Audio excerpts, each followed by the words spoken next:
The three meeting theory. তিনবার একই মানুষের সাথে দেখা হওয়া, জায়গা ভিন্ন, সময় ভিন্ন, কিন্তু কারণ একটাই। এই থিওরি অনুযায়ী একই মানুষের সাথে আমাদের পুরো জীবনে তিনবার দেখা হয়। প্রথমবার সে শুধু একটা মুখ, আপনি তাকে ছুঁয়ে না দেখেই পাশ কাটিয়ে চলে যান।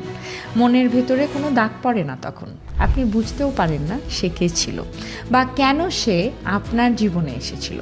দিনের ভিড়ে, জীবনের তাড়ায় এক মুহূর্তের জন্য আপনি তাকে অনুভব করেন, তারপর ভুলেও যান। দ্বিতীয়বার দেখায় যেটা হয়, ওই একই মুখে তখন একটা আলাদা আলো থাকে।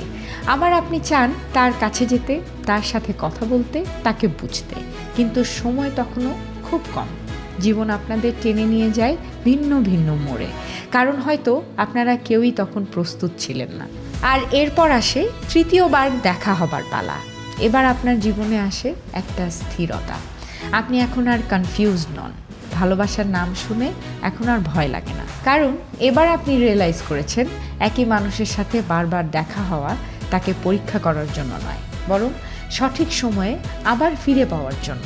আর তাই এবার আর থেমে যাওয়ার জন্য নয়, বরং সব কিছুই ঘটছে থেকে যাওয়ার জন্য।